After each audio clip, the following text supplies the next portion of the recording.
a stunt, a paint on a wall, a guerrilla tactic, a movie, a theater placement of a product. It just goes on and on and on and on. It's like air and water. It's around you. It's going to happen to you.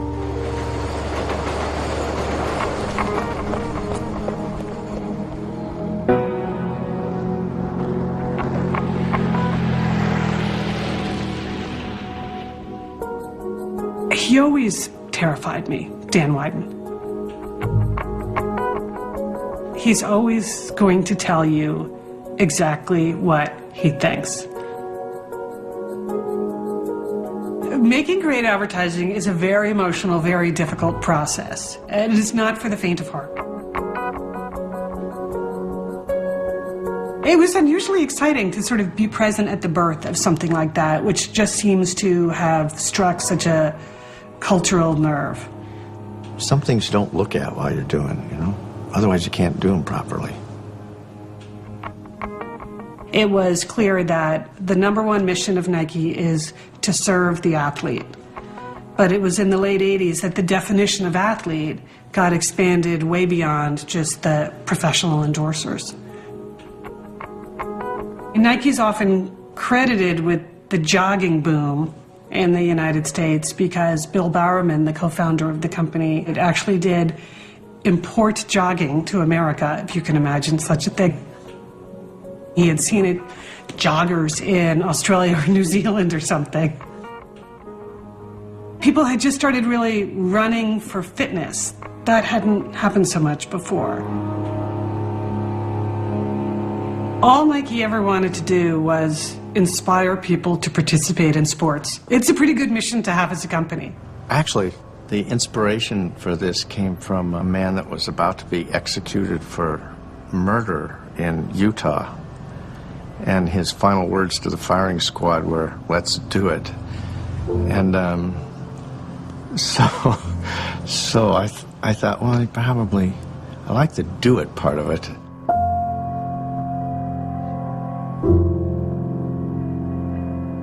That was not the version that I heard when I arrived at Nike. I'm sure they didn't want anyone to really know that that was the genesis of the phrase. None of us really paid that much attention. We thought, yeah, that'd work. And I think what happened, and it was sort of like a lot of things in life, is sometimes it's the most inadvertent things that you don't really see that are, people started reading things into it much more than sport. I think they were amazed and delighted, but they would admit totally shocked at just the impact it had. I think it's a good thing to live by. Just do it. Let's make it seem like anyone can do this, you know. It kind of kicked me in the pants to, get, rejuvenated with my career. Just do it. Do what you want. I was a senior in high school, and it actually gave me courage to ask this girl out to the prom that I wanted to ask, and it worked. People were applying it to just everything they had been putting off or procrastinating about or avoiding dealing with. I had women writing to us saying, "I finally left the bum." They were like getting divorces based on the "Just Do It" slogan. I started getting letters from people that had been having emotional problems or all sorts of issues where somehow this line and this way of looking at the world meant something much deeper than what we were even talking about, There was a woman, Janet Champ, working with Charlotte Moore in our agency, and these two creative people started talking from their heart, from their personal experience about things, publicly. They brought themselves to this discussion of what it means to be a woman in today's world and a woman trying to find sense in the world and empowerment. They just put it all out there. It was very, very personal. I believe it was even a picture of Janet's mother that was in the ad. I was speaking at the University of Oregon, and there was this woman who said, "Did you do that insert for the women that talked about the women? Oh my God, I tore that out, handed that to my daughter 3 weeks ago and said, that's what I was trying to tell you." If you let me play. You let me play sports. I will like myself more. I'll have more self-confidence. If you let me play sports. If you let me play. If you let me play. I'll be 60% less likely to get breast cancer. I will suffer less depression. If you let me play sports. I will be more likely to leave a man who beats me. Let me play. I'll be less likely to get pregnant before I want to. I will learn what it means to be strong. To be strong. If you let me play. Play sports. If you let me play sports.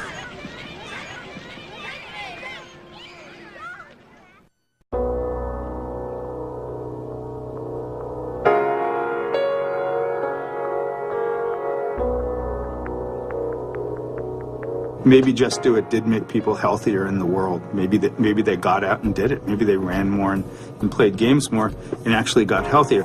But the reason why the campaign is successful is because a likable human emotion, the idea that we can get healthier, was suddenly in parallel with a corporate mission, which was to sell a whole bunch of equipment to people. And we like that. We like those two things together. We don't distrust those two things when they're going in the same direction. People don't mind being sold to if they understand why it's happening and they enjoy the process.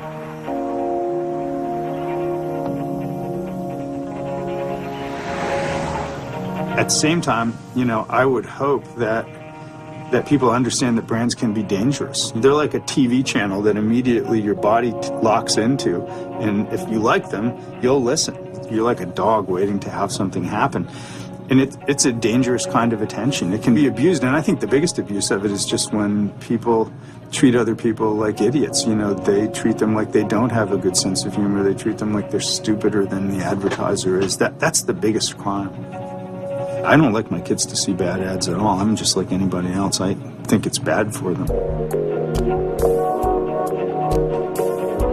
I guess I understand why people trash advertising, because a lot of advertising is trashy. People aren't really aspiring to do something creative or illuminating or inspiring. They're aiming low. They're like, we would like a 30-second piece of communication here that tells people these 5 product features. That's just not very ambitious. You can do so much more. I look at a lot of ads on TV and I think, wasn't there anyone in the room that said, that's not interesting? Nobody is going to care about that? Somebody needs to be saying that in every conference room where advertising is being approved.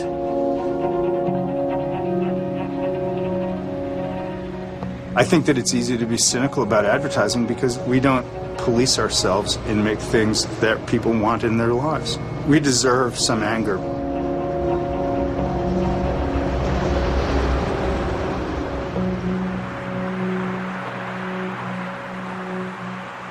My dad was in the business, and so I always thought that advertising was the most whorish business a person could get into. He was staying up late at night away from the family and had long conversations and intimate conversations with people I knew he really didn't like, and he was so nice to them, and it just seemed duplicitous. And he was a great man, and I just thought the business was something to be avoided at all costs,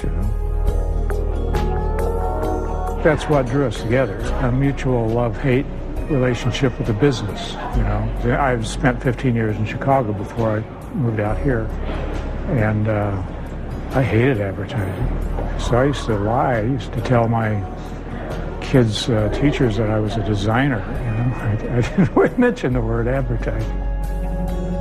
Most advertising is pretty offensive, intrusive, aggravating, annoying, and intellectually based at the lowest common denominator. So it's a hard business to remain prideful, but I happen to believe that when advertising is done well, the wall or the billboard that celebrates a brand artfully and beautifully can be part of our culture as opposed to some form of pollution.